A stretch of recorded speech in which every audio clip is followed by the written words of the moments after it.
So the first thing you're going to be doing is measuring the length and width of the cage you're going to be putting your second floor platform into.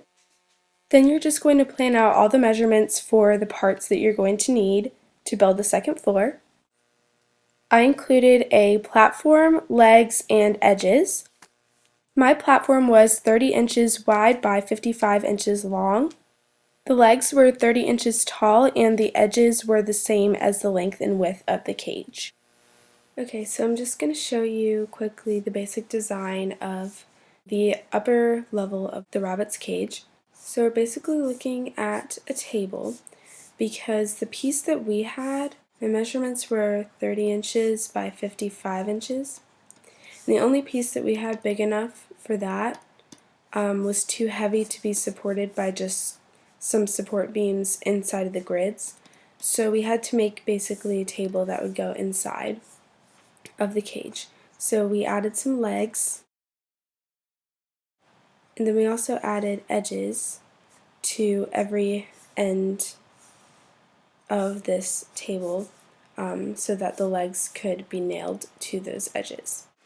So this is basically what you would see on the outside, and then we made a hole for our ramp.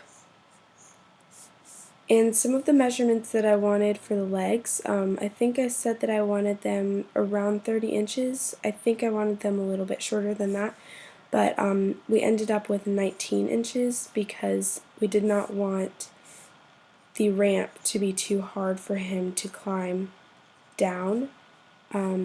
So we had to make it a little bit shorter than I'd wanted so he'd be able to climb down from it safely. Which even the 19 inches was a bit high because our ramp wasn't very long, so I ended up just adding a little block at the end of the ramp to make that a little bit more horizontal. So I hope this outline kind of helps you understand a little better what we're doing in this video.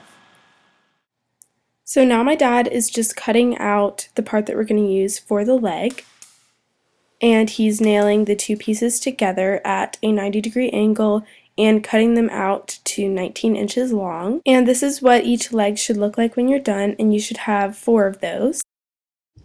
And then here's just the edges that we put underneath the platform so that we can nail the legs to the platform. So once you've gotten all of the edges nailed to the platform, you can cut a hole for your ramp that you think will be big enough for your rabbit to get through. So I just got a magazine that had the same width as the ramp and traced out a medium-sized rectangle in the platform for the ramp to go in. And then my dad just drilled some holes in each corner of the rectangle and cut out the hole. Once you've done that, you can go ahead and attach the legs to the edges of the table by nailing them to the edge.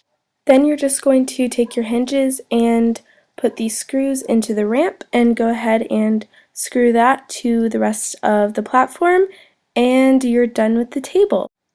So once you've gotten the platform into the cage, you can start tiling the top. So now you're just going to lay out the tiles. You can just ignore the hole that's on the platform. Here you're just planning out how many you're going to need.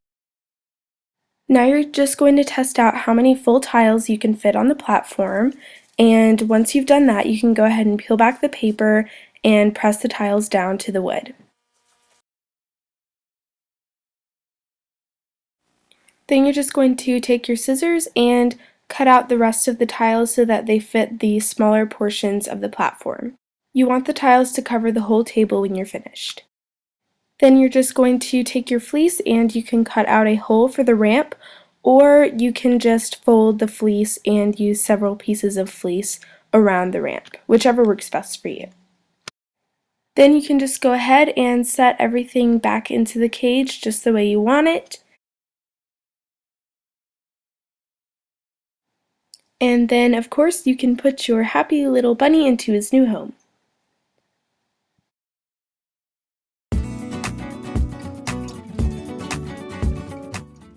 And here's Willie in his new cage.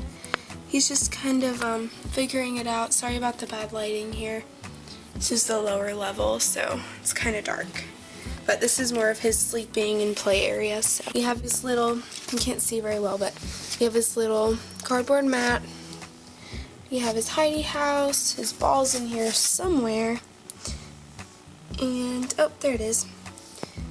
And he seems to like it. He hasn't gone up the ramp yet, so that's what we're waiting for, because his food and everything is up on the top. We're probably going to add a new litter box to the bottom as well. So that's his finished cage. Just show you a bit of an overview.